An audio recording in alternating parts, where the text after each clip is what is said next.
संयुक्त रूप से आयोजित इस गणित के सदन में आप बैठे हुए मेरे सम्मानित और प्यारे विद्यार्थी, सदन की शुरुआत जोरदार तालियों के साथ।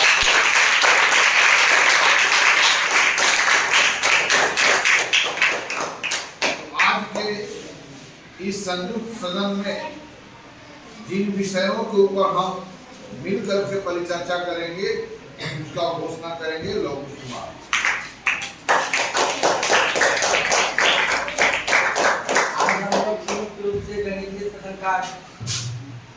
आज हम लोग संयुक्त रूप से गणितीय सदन का चर्चा करेंगे, वक्र संबंधित विषय पर परिचर्चा करेंगे। आज सदन में हम लोग वक्र संबंधित विषय पर परिचर्चा करेंगे। वक्र क्या है? ज्यामिति का महत्वपूर्ण अवधारणा वक्र है और इसका बहुत ही महत्व है विज्ञान में, गणित में या अन्य जगहों पर, है ना? तो इसके बारे में विधिवत हम आपको बताएं तो सबसे पहले हम लोग वक्र क्या है और इसका अर्थ हमारे सामान्य जीवन में क्या है और गणित में इसका क्या अर्थ है। दोनों जगहों पर क्या एक ही अर्थ है कि अलग अलग अर्थ रखता है, इसी के बारे में हम लोग चर्चा करेंगे।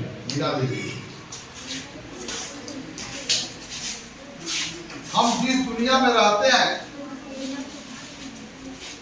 जिस दृश्य संसार में हम रहते हैं, वहाँ अनेक अनेक प्रकार की वस्तुएं हैं जिनकी आकृतियां अलग अलग हैं। तो जितने प्रकार की वस्तुएं हैं उन सभी वस्तुओं की आकृतियां अलग अलग हैं। तो आकृतियां संबंधी अध्ययन हम गणित के जिस शाखा में करते हैं उसे ज्यामिति कहते हैं। तो ज्यामिति के सबसे महत्वपूर्ण अवधारणा है वक्र। तब हम आज जानेंगे वक्र का वास्तविक अर्थ हमारे सामान्य जीवन में क्या होता है और वक्र का वास्तविक अर्थ ज्यामिति में क्या होता है। ओके, फिर हमारी यात्रा वक्र से शुरू होगी और हम कहां पर पहुंचेंगे? बहुभुज तक। तो हमारी यात्रा वक्र से शुरू होगी ज्यामिति की और हम चलेंगे बहुभुज तक और फिर बहुभुज से आगे बढ़ेंगे तब हम लोग चलेंगे थ्री डायमेंशनल फिगर, ठोस आकृतियों के बारे में, जहां पर ठोस आकृतियां ये जो है विभिन्न प्रकार के बहुभुज फलकों से बना हुआ होगा। तो आइए आज हम अपनी यात्रा प्रारंभ करते हैं वक्र से, है ना, और चलेंगे हम बहुभुज तक। तो वक्र क्या है?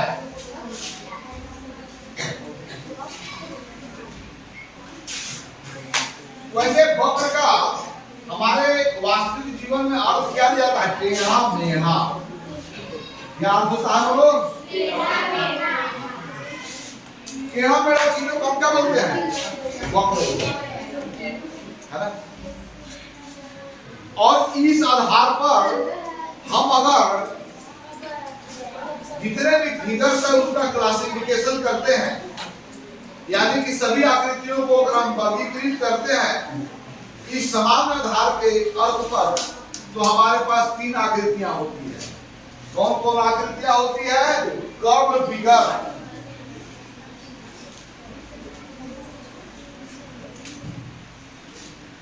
दूसरा क्या फिगर होगा? स्ट्रेट फिगर या non curve figure, straight figure, और तीसरा होगा हाइब्रिड फिगर।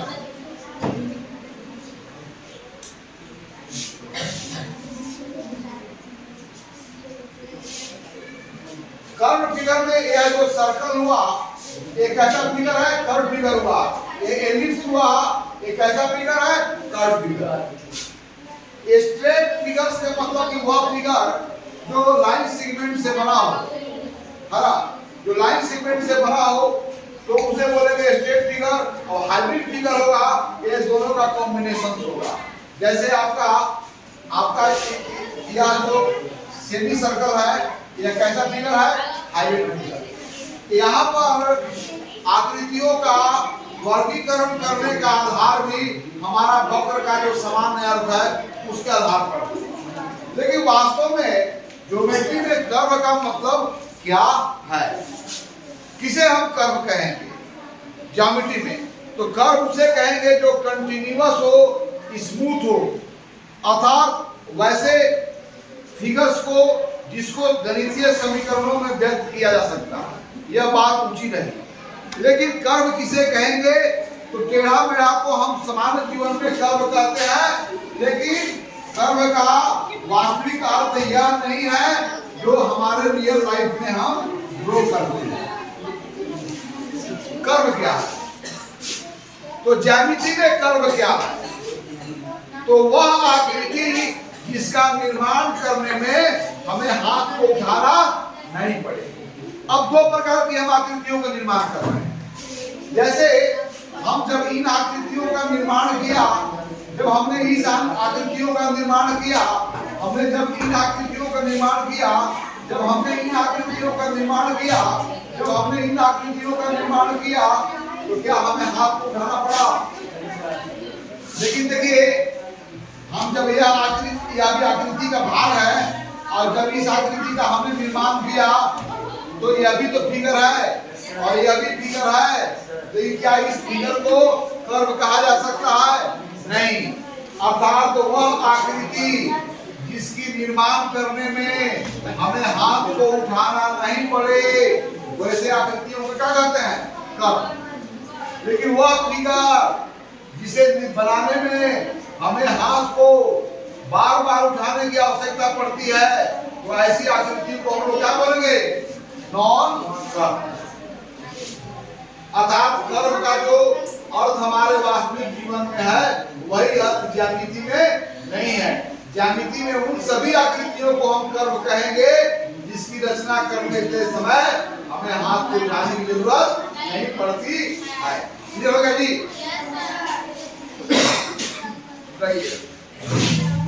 तो वहां पर स्ट्रेट फिगर, कर्व फिगर और हाइब्रिड फिगर का वर्गीकरण जो किए थे, वो कर्व का जो सामान्य अर्थ हमारे जीवन में होता है उसके आधार पर। लेकिन वास्तव में ज्यामिति में कर्व का अर्थ बिल्कुल अलग है। ज्यामिति में कर्व का यह अर्थ है कि वैसी आकृति जिसकी निर्माण करते समय हमें हाथ को उठाना नहीं पड़ता है, ऐसी आकृतियों को क्या कहते हैं? कर्व बोलते हैं। और वह आकृति जिसको रचना करते समय हाथ को कई बार उठाने की आवश्यकता पड़ती है, ऐसी आकृति को क्या बोलते हैं? Non curve. ओके, तो कर्व के लिए क्या शर्त है? What is the conditions for drawing A curve? आप हाथ को नहीं उठाएंगे without lifting your hand. If you can construct the figure, then that figure must be called a curve, otherwise that is not a curve। तो चलिए, तो आप बहुत तरह के फिल्मी रचना करेंगे, लेकिन एक में प्रतिबंध होगा कि हाथ को उठाएंगे और एक में प्रतिबंध होगा कि हाथ को नहीं उठाएंगे। तो किन किन फिगरों की रचना करने में हाथ को उठाना नहीं पड़ता है? तो आइए अपने अंतर ज्ञान के द्वारा आप यहाँ पर कोई भी तस्वीर बनाएंगे, चाहे वो देखने में भलाई अगली हो या ब्यूटी हो, इसे डज नॉट मैटर। सिर्फ हमें देखना है कि आकृतियों के निर्माण में आप हाथ उठा रहे हो तो नहीं। कौन बनाएगा कर्व को? चलिए कोई बनाई आकृति जिसमें हाथ को उठाना नहीं पड़े। आओ,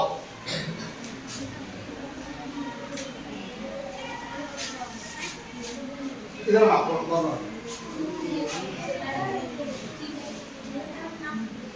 वेरीफाई। क्या इस आकृति का निर्माण कर रही थी तो रिमझिम हाथ को उठाई थी? नहीं सर। इस कारण ये कौन सा फिगर है? यस, तुम ये कर्व बनाओ, कोई भी बनाओ जिसमें हाथ को नहीं उठाना पड़े। वेरीफाई। तुम भी बना सकते हो। आज हम लोग 1 बाय 1 सब बनाऊंगा।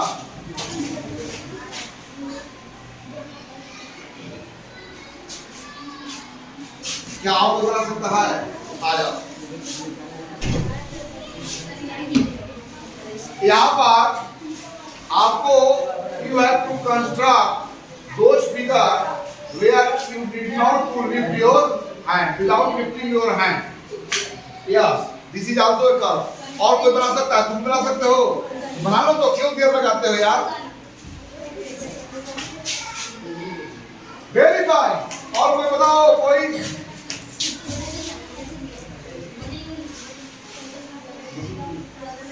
Very fine. अब देखो तो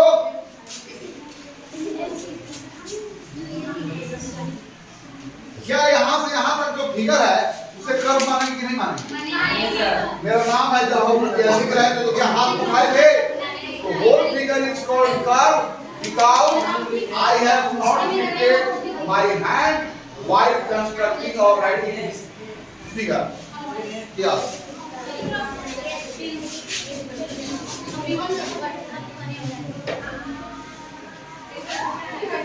Very fine.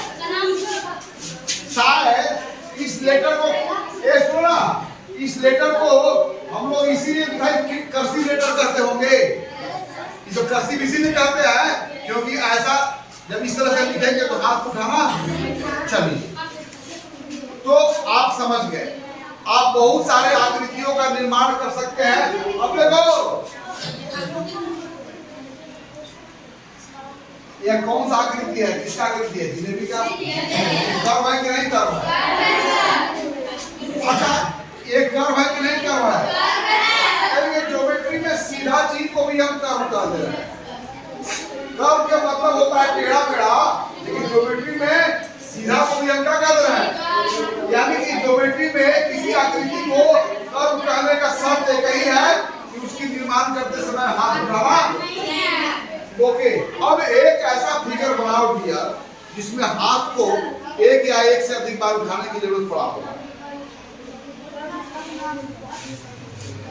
कोई ऐसा फिगर बनाओ जिसमें आपको हाथ को उठाने की आवश्यकता है विदाउट बिना उठाए हुए हाथ को आप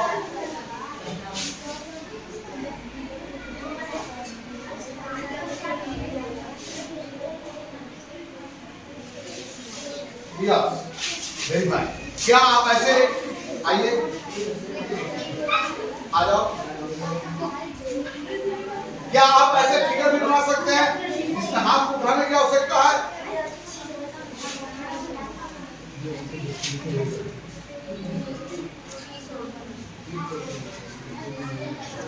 वेरी फाइन, वेरी फाइन। तो क्या आप भी बना सकते हैं ऐसे? कौन बना सकता है? आप बनाओ। लेकिन अब एक तरफ ऐसा फिगर बनाना है जिसमें हाथ को जो देखो वहां पर हाथ को उठाने की जरूरत ना पड़े तो नहीं उठाना है। वैसे आप लाइन सेगमेंट में तो केवल हाथ उठा सकते हैं, छोड़ सकते हैं हाथ, अलग बात है।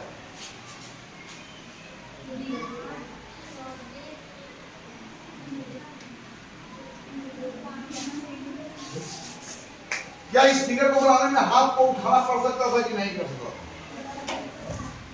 बिना हाथ उठाए हुए बना सकते हैं कि नहीं बना सकते? इसलिए बिना हाथ उठाए हुए बना सकते, इसका कर्व नहीं है।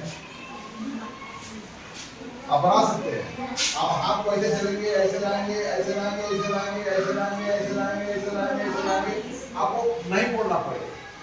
तो क्या आप बना सकते हैं? वो कौन बना सकता है? कोई वैसा आकृति बनाओ जिसमें हाथ को उठाना पड़ा हो। जब भी उस आकृति को बनाओगे तो हाथ को उठाना पड़ेगा। क्या बन सकता है? क्या बन सकता है? यह तो कर्व नहीं है। और है ये सॉलिड फिगर है। चलो और बताओ पूजा करके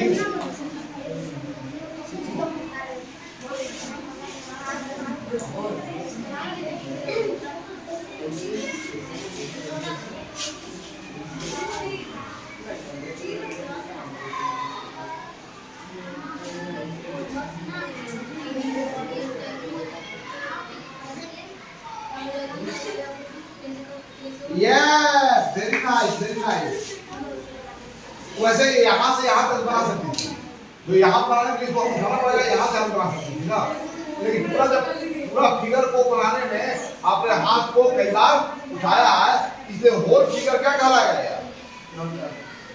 अगर देखो ये कर्व है और ये भी कर्व है, लेकिन दोनों फिगरों को अगर एक साथ देखें तो ये कर्व, ये भी कर्व है ज्योमेट्री के हिसाब से, लेकिन वो फिगर जो इन दो कर्वों से मिलकर के बना होगा उस फिगर को आप कर्व नहीं कहेंगे। क्या तो कर्व का क्या परिभाषा रहा कि वह आकृति जिसकी रचना बिना हाथ उठाए हुए की जा सकती है, ऐसी आकृतियों को हम क्या कहेंगे? कर्व कहेंगे। इसलिए लाइन सेगमेंट भी क्या है? एक लाइन सेगमेंट भी क्या है? एंगल भी क्या है? और अभी हम लोग ट्रायंगल के बारे में नहीं बताया, पर जितना जानकारी है उसके हिसाब से क्या है? ओके बताओ। तो वक्र क्या है? ज्यामिति में वक्र क्या है? ज्यामिति में वक्र वैसे आकृति को कहते हैं जिसकी रचना बगैर हाथ को उठाए हुए की जा सकती है। ओके, तो लिख लेंगे आप लोग। तो ज्यामिति में वक्र क्या है?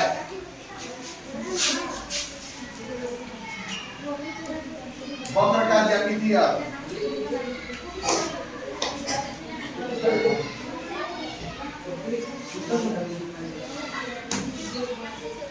वह आकृति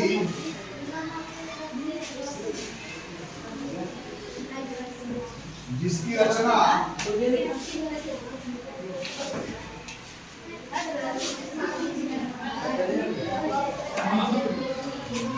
बगैर हाथ को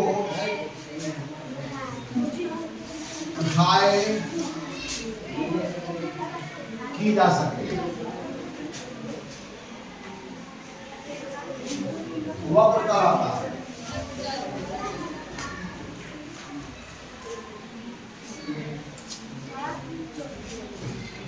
आप समझे?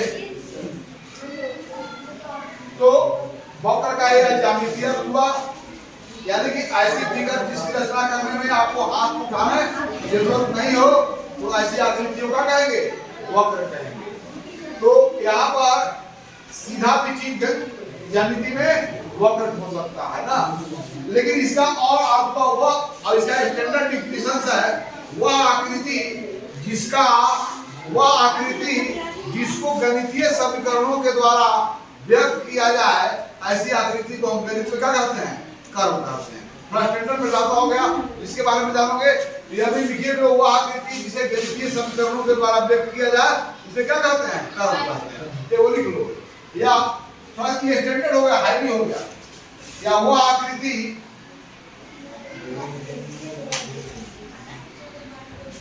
जिसको गणितीय समीकरणों के द्वारा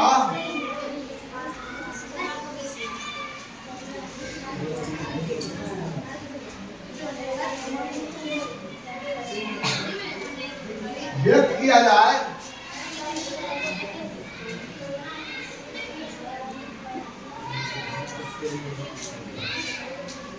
उसे क्या कहते हैं? वक्र कहते हैं। यह जो सेकेंड डिफिनेशन है इसकी कोई आवश्यकता नहीं है, थोड़ी सी मैं लिखवा दिया। लेकिन वक्र का जो परिभाषा है, यहाँ पर वक्र का परिभाषा को ऐसे देंगे कि वह आकृति जिसकी रचना बगैर हाथ उठाए, अर्थात ज्यामिति में हम आकृतियों के बारे में अध्ययन करते हैं, और ज्यामिति में आकृतियां जो होती है दो प्रकार की होती है, और दोनों प्रकार जो है वो हाथ को उठाना और नहीं उठाना के आधार पर तय होता है। यानी ज्यामिति में वह आकृति जिसकी रचना बगैर हाथ को उठाए हुए की जा सकती है उसे हम लोग वक्र करेंगे, और ज्यामिति में वह आकृति जिसकी रचना बगैर हाथ उठाए की नहीं जा सकती है उसे हम लोग वक्र नहीं कहेंगे। यह रहा वक्र का अर्थ ज्यामितीय में। अब आइए बताइए, अब हम लोग वक्र भी का वर्गीकरण करेंगे। दो प्रकार के वक्र होंगे, एक खुला वक्र और एक बंद वक्र।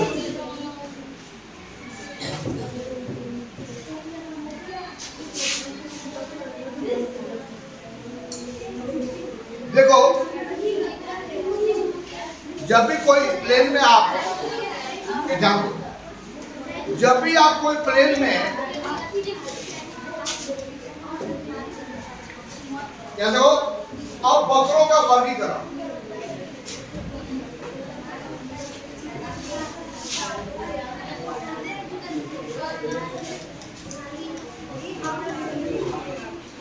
देखो, वक्र का वर्गीकरण हम करेंगे।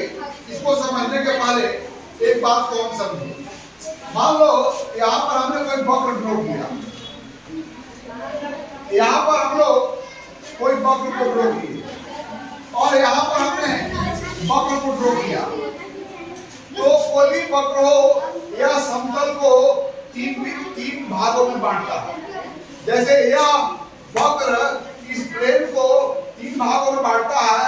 प्लेन का वह भाग जो वक्र के इस ओर है, प्लेन का वह भाग जो वक्र के इस ओर है, और प्लेन का वह भाग जो वक्र पर अवस्थित है। अर्थात यह समतल के बिंदुओं को तीन वर्गों में बांटा। तो एक समतल का वैसे पॉइंट जो वक्र के इस ओर है, समतल का वैसे पॉइंट जो वक्र के इस ओर है, और समतल का वैसे पॉइंट जो वक्र पर लाई करते हैं। इस प्रकार हम जब वक्र को ड्रॉ करते हैं तो समतल को वह तीन पार्टों में बांट देता है ना। वह पॉइंट जो वक्र पर अवस्थित है, वह पॉइंट जो वक्र के अंदर अवस्थित है, और वह पॉइंट जो वक्र के बाहर स्थित है। तो इस आधार पर हम वक्रों का वर्गीकरण करेंगे। अब देखिए, यह देखिए, यह भी वक्र है, ये भी वक्र है, और ये भी वक्र है। यह वक्र का यह बोला जाएगा, यह वक्र का इंटीरियर पार्ट हुआ, और यह वक्र का अब देखो यहाँ पर पॉइंट ए, पॉइंट सी और पॉइंट डी। बताओ, पॉइंट ए इस वक्र के बाहर है कि वक्र पर है कि वक्र के अंदर में है? पॉइंट डी वक्र पर है कि वक्र के अंदर है कि वक्र के बाहर है? अब पॉइंट सी वक्र के अंदर है कि वक्र पर है कि वक्र के बाहर है? अर्थात यह कर्व इस समतल को तीन भागों में बांट दिया। समझा?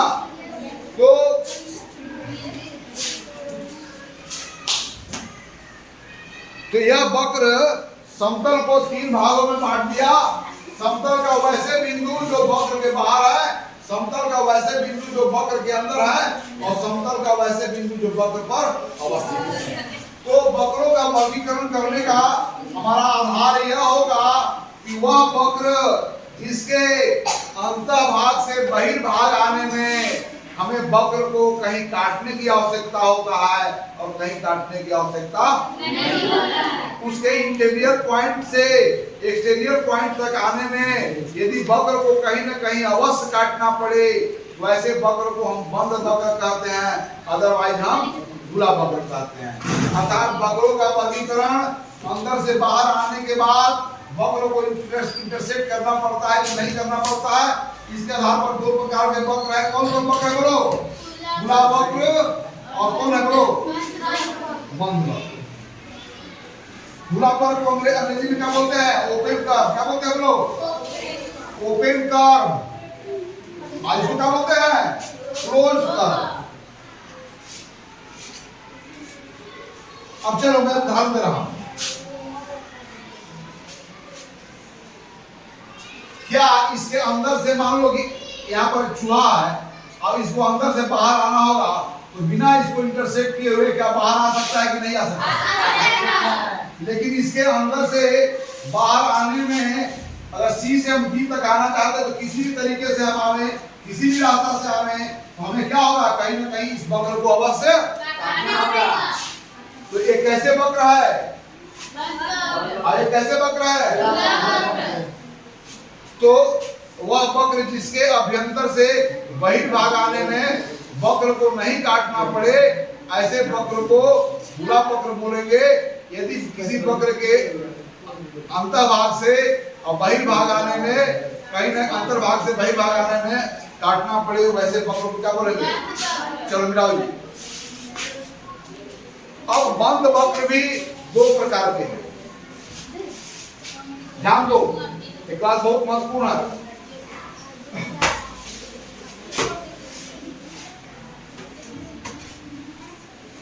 तो ये बताइए, आप बताइए, क्या देखिए यह लाइन सेगमेंट खुला वक्र है कि बंद वक्र है?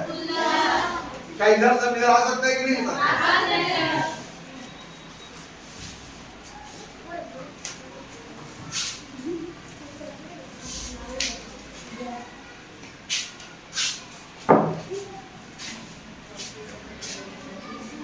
अब देखिए बंद वक्र भी दो प्रकार का है। क्लोज कर। ध्यान देंगे बस। कौन कौन है? एक सरल बंद वक्र,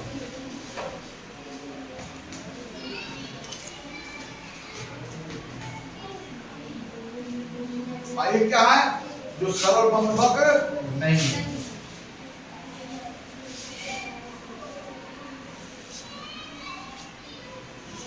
दोनों बंद वक्र हैं, दोनों के अंतर्भाग से बहिर्भाग आने में वक्र को अवश्य काटना पड़ेगा, लेकिन किसको हम सरल बंद वक्र कहेंगे और किसको हम सरल बंद वक्र नहीं है। कौन which figure is said to be closed simple figure और which is said to be non closed simple curve, sorry figure curve ना। तो देखिए सरल बंद वक्र वह बंद वक्र जो अपने आप को कहीं प्रतिच्छेद ना करे। जैसे देखिए यह बंद वक्र है, तो क्या यह बंद वक्र अपने आप को कहीं काट रहा है? क्या यह बंद वक्र अपने आप को कहीं काट रहा है?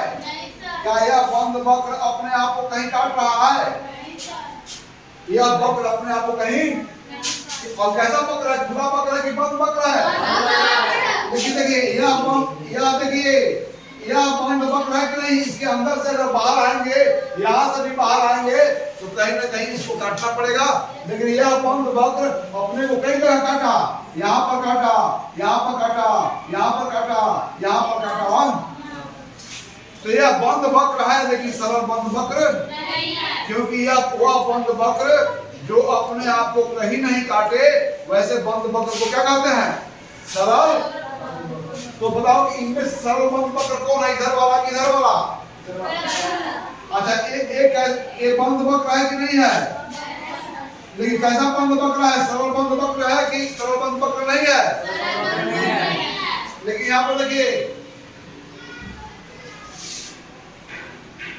ये कैसा वक्र है?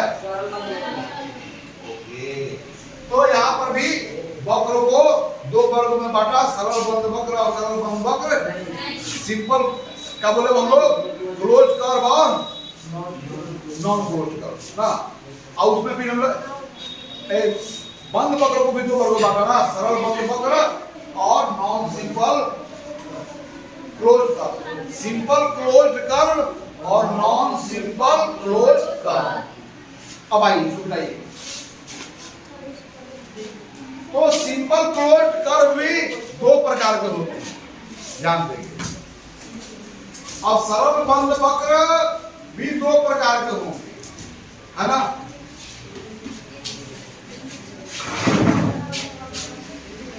सरल बंद वक्र, तो क्या बोलेंगे हम लोग अंग्रेजी में? Simple close curve. अब यह सिंपल क्लोज कर्व भी दो प्रकार के होते हैं। वह बंद वक्र जो केवल रेखाखंडों से मिलकर के बना हुआ है, और वह बंद वक्र जो केवल रेखाखंडों से मिलकर के बना हुआ है। तो वह बंद वक्र, वह सरल बंद वक्र, वह सरल बंद वक्र जो केवल रेखा खंडों से क्या हो मिलकर बना।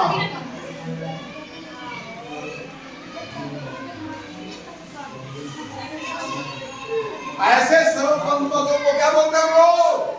बहुभुज, पॉलीगॉन, यस, जिसके बारे में हमें चर्चा करना है। तो वह सरल बंद वक्र जो केवल रेखाखंडों से मिलकर के बना हो, उसे क्या बोलेंगे? बहुभुज, पॉलीगॉन।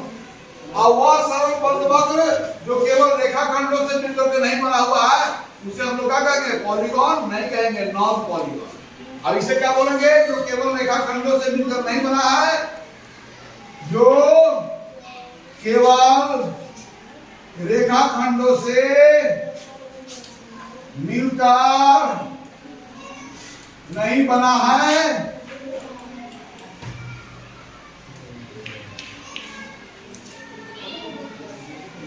इसे क्या कहते हैं हम लोग? नॉन पॉलीगन, है ना। और बहुभुज क्या बोलते हैं इनको? बहुभुज। ओके, तो बोलिए बहुभुज की क्या परिभाषा हुआ डियर? वह सरल बंद वक्र जो केवल रेखाखंडों से मिलकर बना हो, उसको क्या बोलेंगे? तो आइए इधर बोलिए, बहुभुज क्या है? वह सरल बंद वक्र, बोलो, जो केवल रेखाखंडों से बना हो, उसे बहुभुज कहेंगे। बहुभुज क्या है? बहुभुज क्या है? वह बहुभुज जो सर, वह पहले बहुभुज होने से पहले क्या होगा? पहले सरल बंद वक्र होगा। बहुभुज होने के पहले उसे क्या होना जरूरी है? वह सरल बंद वक्र जो केवल रेखाखंडों से मिलकर बना हो, बहुभुज कहलाता है। बोलो, वह सरल बंद, यहाँ बोलो, यहाँ पर सब सुना। वह सरल बंद आकृति जो केवल आकृति बोल रहे हैं। वह सरल बंद बहुभुज जो केवल रेखाखंडों से मिलकर बनी होती है। चलो, अरे हम आकृतियां से आगे चले गए ना, हमारी यात्रा वक्र तक लाई है। तो पहले बहुभुज क्या होगा? क्या सभी आकृति को हम वक्र कहते हैं? वह सरल बंद वक्र माने वक्र हो जिसकी रचना करने में हाथ को नहीं उठाना पड़ा हो। बंद वक्र हो जिसके अंदर भाग से बाहर भाग आने में काटना पड़े। सरल हो कि मतलब जो अपने आप को नहीं काटे। तो वह सरल बंद वक्र जो केवल रेखाखंडों से मिलकर बना हो, बहुभुज कहलाता है। चलो इसी को बोलो, कौन बोलेगा? वह सरल बंद वक्र जो केवल रेखाखंडों से मिलकर बना होता है, बहुभुज कहलाता है। Very fine. चलो कौन बोलेगा? ये तो सब तो याद हो गया यार। तो बहुभुज क्या है? चलो बहुभुज क्या है? वह सरल बंद वक्र जो केवल रेखाखंडों से मिलकर बना है, वो बहुभुज कहलाता है। चलो, वह सरल बंद वक्र जो केवल रेखाखंडों से मिलकर बना हो, उसे क्या कहते हैं हम लोग? बहुभुज। We call it polygon, जिसके बारे में हमें चर्चा करना है। तो कोई और है जो बहुभुज बता सकता है? बहुभुज क्या है? कैसी आकृतियों को बहुभुज कहते हैं? What kind of figure is said to be a polygon? For being polygon, what condition should be fulfilled by it? कोई बता सकता है? कोई और बता सकता है कंडीशन को? वह सरल बंद वक्र जो केवल रेखाखंडों से मिलकर के बनी हो, उसे हम क्या कहेंगे? बहुभुज कहेंगे। चलो कोई और बताओ, कैसे लिखा हुआ है? बोलो, आओ। वह सरल बंद वक्र, बोलो, वह सरल जो केवल रेखाखंडों से मिलकर के बना हो, बहुभुज कहलाता है। वह सरल बंद वक्र जो केवल रेखाखंडों से मिलकर बना हो, वो बहुभुज कहलाता है। तो क्या यह देखो, हमारा जिसको हम त्रिभुज कहते हैं, यह वाला बंद वक्र है कि नहीं है? अब कैसा बंद वक्र है? सरल बंद वक्र की सरल बंद वक्र नहीं है। अब यह सरल बंद वक्र केवल किससे मिलकर बना है? इसलिए इसे हम लोग क्या कहेंगे? बहुभुज। आया एक विशेष प्रकार की बहुभुज है, इसे हम लोग आगे त्रिभुज कहेंगे, जिसके बारे में हम विस्तार चर्चा करेंगे। चलिए, कोई बहुभुज को और परिभाषा बतावे। यही वह सरल बंद वक्र जो केवल रेखाखंडों से मिलकर बना है, उसे बहुभुज कहेंगे। बोलो, वह सरल बंद वक्र जो केवल रेखाखंडों से मिलकर बना है, बहुभुज कहलाता है। Very fine. और कोई डिफाइन कर सकता है आप लोगों से? यदि वहां फिर याद नहीं है, 2 लाइन का चाहिए, क्या ले?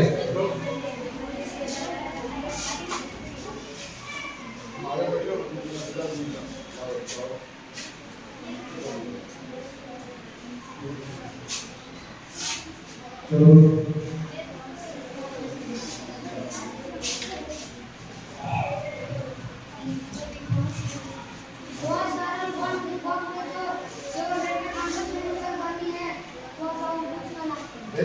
बहुभुज का अंग्रेजी क्या होता है? पॉलीगॉन।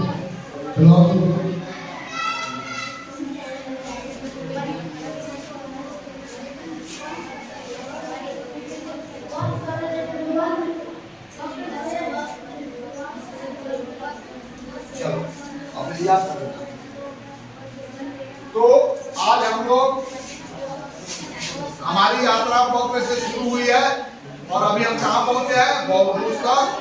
हम अगले सदन में बहुभुज के विभिन्न प्रकारों के बारे में चर्चा करेंगे। तो बहुभुज के वहां पर विभिन्न प्रकारों की चर्चा करने के पहले बहुभुज में कितने जो है शीर्षों का युग्म और भुजाओं के युग्मों के आधार पर बहुभुजों का हम फैसला करेंगे, है ना। तो बहुभुज, अब बहुभुजों का वर्गीकरण होगा वैसा बंद आकृति जो केवल 3 रेखाखंडों से मिलकर बना हो, कोई बंद आकृति जो 4 रेखाखंडों से मिलकर बना हो, कोई जो 5 रेखाखंडों से मिलकर बना हो, यानी कोई बहुभुज कितने रेखाखंडों से मिलकर बना है, इसके आधार पर हम बहुभुजों का नामकरण करेंगे। त्रिभुज, चतुर्भुज, पंचभुज, षटभुज, सप्तभुज, अष्टभुज, है ना, इस तरह से, है ना। तो आज हम गणित के सदन को यही स्थगित करते हैं। एक बार स्थगित करने के पहले मैं पूरी बात को दोहरा जाता हूँ। वह गणित का वह शाखा जिसमें हम आकृतियों के बारे में अध्ययन करते हैं वह ज्यामिति कहलाता है। हमारे सभी आकृतियों का बिल्डिंग ब्लॉक पॉइंट होते हैं। इन बातों पर पहले चर्चा हो चुकी है। हम अपने दृश्य संसार में अनेक प्रकार की आकृतियों को देखते हैं। उन आकृतियों का वर्गीकरण ज्यामिति में 2 आधार पर करते हैं, वक्र और जो वक्र नहीं है। वक्र किसे कहते हैं? वैसी आकृतियां जिसकी रचना करने में हाथ को उठाना न पड़े। अब है वक्र को भी हम 2 वर्गों में बांटते हैं। एक वैसे वर्ग जिसके अंदर भाग से वही भाग या एक ओर से दूसरी ओर आने में उसे क्रॉस अवश्य करना पड़ता है और एक स्थिति में क्रॉस नहीं करना पड़ता है। जिसमें क्रॉस करना पड़े उसे क्या बोलेंगे? बंद वक्र, और जिसे क्रॉस नहीं करना पड़े उसे क्या बोलेंगे? खुला वक्र। और बंद वक्र भी 2 प्रकार का है। एक बंद वक्र जो अपने आप को प्रतिच्छेद करता है और एक बंद वक्र जो अपने आप को प्रतिच्छेद नहीं करता है उसे सरल बंद वक्र बोलेंगे। और सरल बंद वक्र भी 2 प्रकार का है। एक सरल बंद वक्र जो केवल रेखाखंडों से मिलकर बना है और एक ऐसा सरल बंद वक्र आपको मिलेगा जो केवल लाइन सेगमेंट से नहीं बना है। तो जो केवल लाइन सेगमेंट से बना है ऐसे सरल बंद वक्रों को हम बहुभुज कहेंगे।